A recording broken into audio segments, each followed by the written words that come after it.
Yes, we were on that organic farming. Why are so many? I know one guy who's in Punjab, he's a very close friend to mine. He was in this iron industry, huge rich parents, son, and he's done his engineering from somewhere from Chandigarh and all that. And he's got into farming. He was in the States, he was in the US. He's gone for his, he had been for his studies there, he was working there, but he has a girlfriend and everything, he's wanting to plan to get married. He left and came to India to do organic farming in his own agricultural land. And he teaches them others also methods of this organic system. Organic is actually,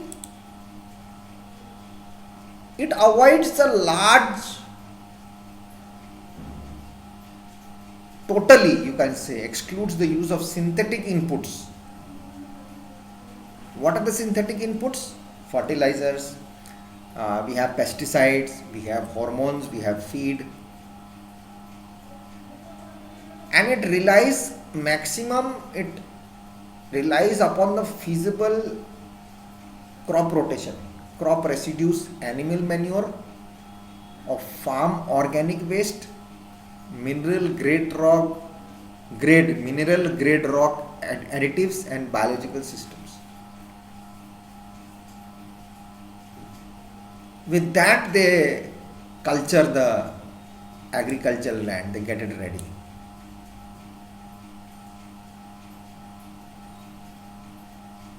Over half of Australia's land is doing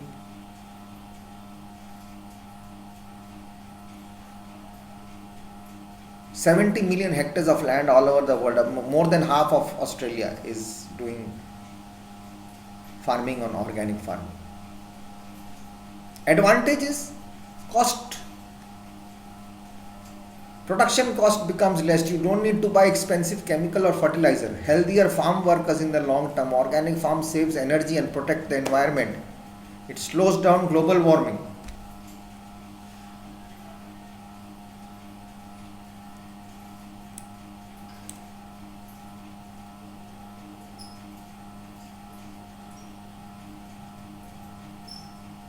And farming, food people will buy.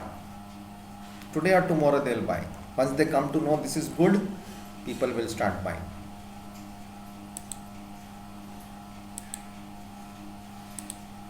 Okay, so you got that organic farming. Now, industrial farming, intensive agriculture known as intensive farming, both for crop plants, animals, high levels of input, output per cubic unit per the agricultural land area. Like our chickens. You have chicken in the market. Saguna is a company in the south.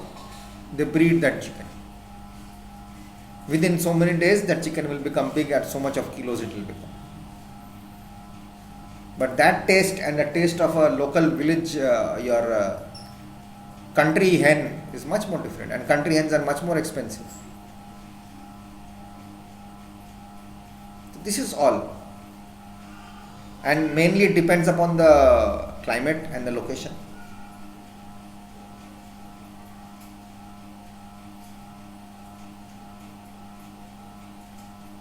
From the time of Mohenjo-daro, Harappa, these things have been happening. Mangoes, papayas, groundnut, sugarcane, these were there.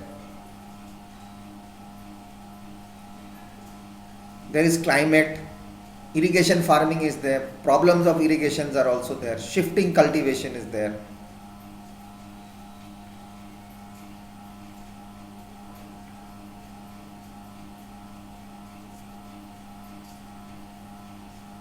And in our commercial based things, we try to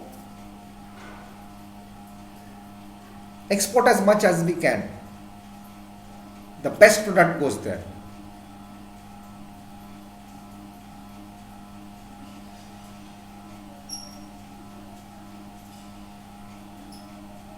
And in Gujarat, Tamil Nadu, Punjab, Haryana, Maharashtra, wheat, cotton, sugarcane and corn are examples of crops grown commercially, highlighted.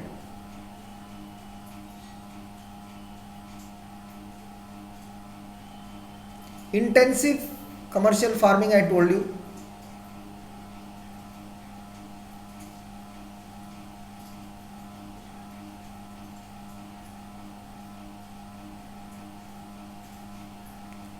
This is a system of agriculture in which relatively large amounts of capital or labor are applied to relatively smaller areas of land.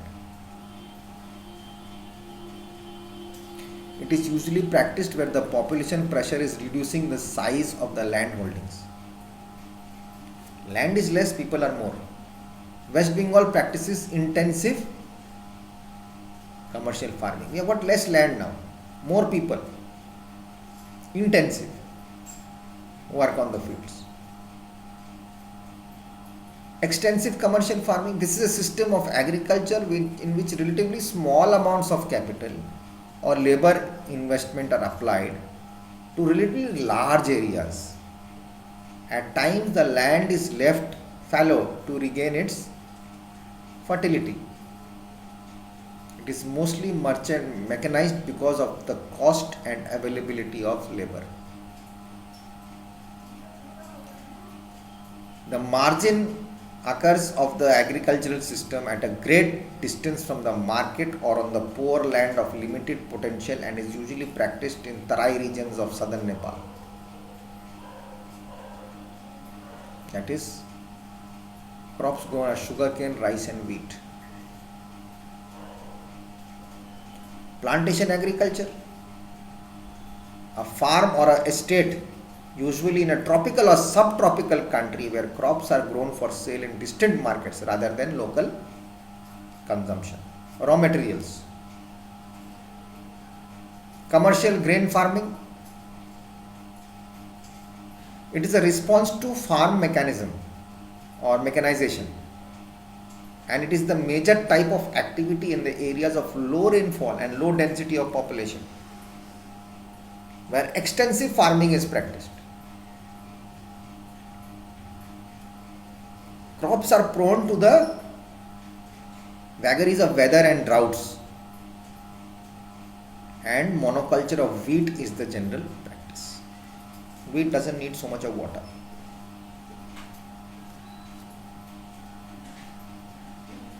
Now with increases of both human and animal population in India, the arid zone, the hot zone, the demand for grain, fodder and fuel wood is increasing.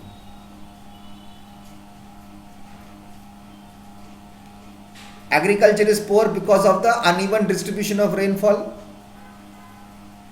It must be 100 to 400 mm per year per annum. And the low availability of essential mineral nutrients is also not there.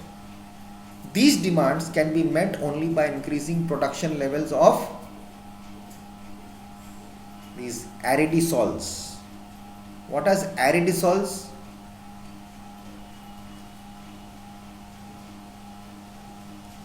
Are a soil order in USDA's soil taxonomy.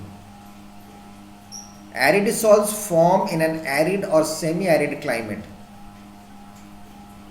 Aridisols dominate the deserts and xeric shrublands which occupy 1/3 of the earth's land surface. They have very low content of organic matter. That's why vegetative production on these lands are very problematic. Now through adoption of farming and technologies, they try to improve the physical properties, the biological process of these soils. Alternate farming systems are being sought for higher sustainable crop production at low input levels to protect the soils from further degradation. This is called lay farming.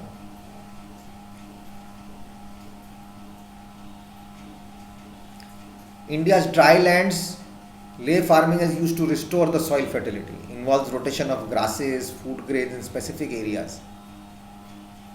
It is being encouraged to do organic farming, especially in dry lands. It acts as an insurance against crop failures by frequent droughts.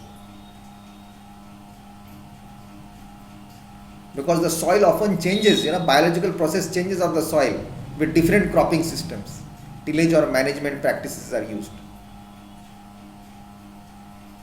soil fertility, the original fertility can be increased and maintained only by its natural biological process. Farming provides balanced nutrition for sustainable production through continuous turnover of organic matter in the soil.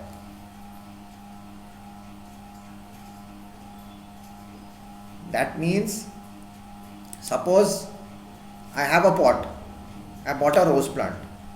Now we buy bone dust, we put cow dung, we dry cow dung, we try to mix it up with the mud and put it in. That's local.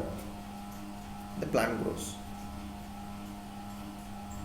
But how many plants? 5 plants have done in that many. But again you have to regenerate, again you have to put products into it. You are not putting chemicals and you are not putting medicines. Normally with the biological process, if that cow dung would have been fallen on some ground, that ground would have been fertile. Got my point? This is the way it is to be. So see you in the next class. Take care of yourselves, be good, stay safe and be happy. Bye bye. God bless.